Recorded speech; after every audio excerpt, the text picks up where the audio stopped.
Shalom and welcome to the weekend edition of the Daily Dose of Hebrew. We're continuing our work in Jeremiah chapter 4. This time we're looking at verse 22, where the Lord is going to give us the foundational reason why this judgment is coming upon the people, this chastening that Jeremiah is announcing. Let's read the verse in Hebrew as we get started. Ki evil ami, oti lo yada'u, banim sekalim hema. Velo navonim hema, hakamim hema, lahara, ulehetiv lo yada'u. Well, we start with this ki conjunction meaning for or because. Going to give us an explanation why. Why is the judgment coming? Well, it's because avil, and this is a noun, an adjective rather, meaning stupid or foolish, found very often in the book of Proverbs, 19 times I think in Proverbs. This is the only time we find it in Jeremiah. For foolish is my people. We have to supply the verb is there, and my people with the pronoun suffix.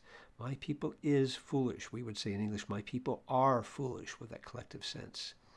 And then me, and this is actually direct object marker with your pronoun suffix, first person, first common singular, but it's front-loaded here. Me, they have not known. So here's your negation, and then over here we have a perfect, and it's going to be a third common plural, kal, from the verb yada, to know. So me, they have not known, and as a result of that perfect sense, we would also take it as in a present sense. They do not know me. They have not come to know who I really am. But again, with that front-loading emphasis there.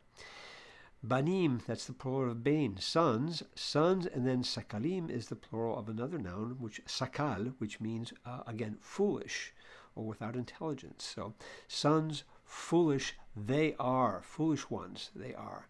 This is almost being used as an adjective. They are foolish sons. And not, here's your negation, they, once again, you see, we keep finding this this third masculine plural pronoun here. You're going to see it here, here. We're going to see it one more time over here as well. They are not, well, navonim. Well, what is this over here? Well, this is actually a participle. And it's with an em ending on it. You can see it's a masculine plural participle, but with this nun prefix over here, it's a nifal. And it's from the verb bin, which means to have understanding or intelligence. So this would be having understanding or intelligence.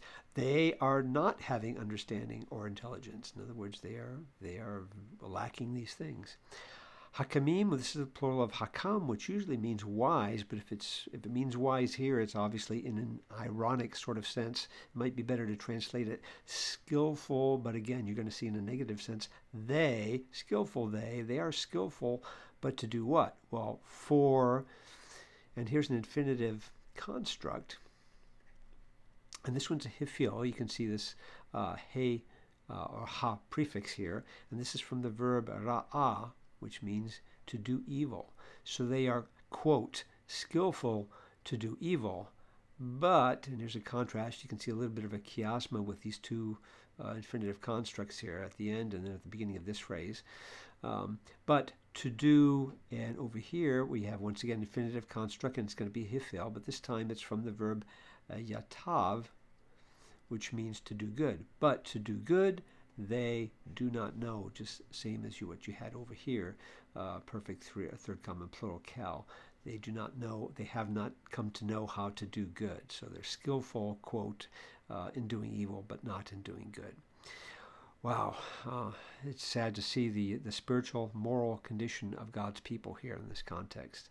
Let's go ahead and hide our work here, squeeze our text down, and look at a couple of different translations. First of all, in the New American Standard, for my people are foolish, they know me not, or me they know not. They are stupid children, sons, stupid ones, and they have no understanding. Picking that up there. They are shrewd. That's a good way of translating this wise over here. It's more the idea of shrewd, but not in a positive sense. Shrewd to do evil, but to do good. So they've kept the chiastic structure. But to do good, they do not know. Good translation there. New English Bible, a little more developed, a little bit more paraphrase in some ways. My people are fools. They know nothing of me. Me they do not know. That's actually probably pretty good. They know nothing of me. Silly children, children of foolishness. Silly could be a little too neutral. This is a little more morally negative over here. With no understanding, they are clever. That's another good translation for wise over here, because it's clever only in wrongdoing, and of doing right, I would say, but of doing right, they know nothing.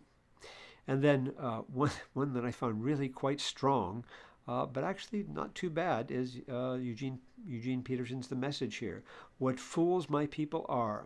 They have no idea who I am. That's a pretty good development of me they do not know or have not come to know. A company, now this is interesting, a company of half-wits, dopes, and donkeys all, for this sons of foolishness they are. They do not have understanding. I thought, where did they get half-wits? I can understand dopes. That's pretty strong.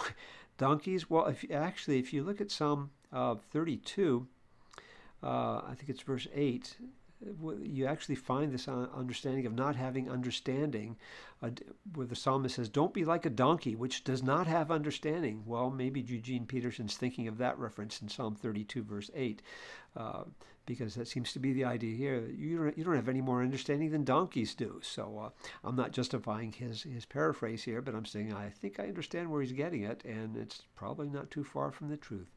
Experts at evil, but not knowing how to do good, klutzes at doing good. Again, klutz in the intentional way, not in simply somebody who's sort of klutzy, but actually they're choosing not to do the good that they know they should be doing. It's quite a severe judgment against God's people here, and what a sad testimony to see that. His people, which were supposed to be known for their wisdom as a shining testimony to the other nations, and they've become so corrupt. It's always a warning for God's people in every generation, including our own. Well, check back with us soon as we continue working through Jeremiah chapter 4 in the weekend edition of the Daily Dose of Hebrew. Shalom.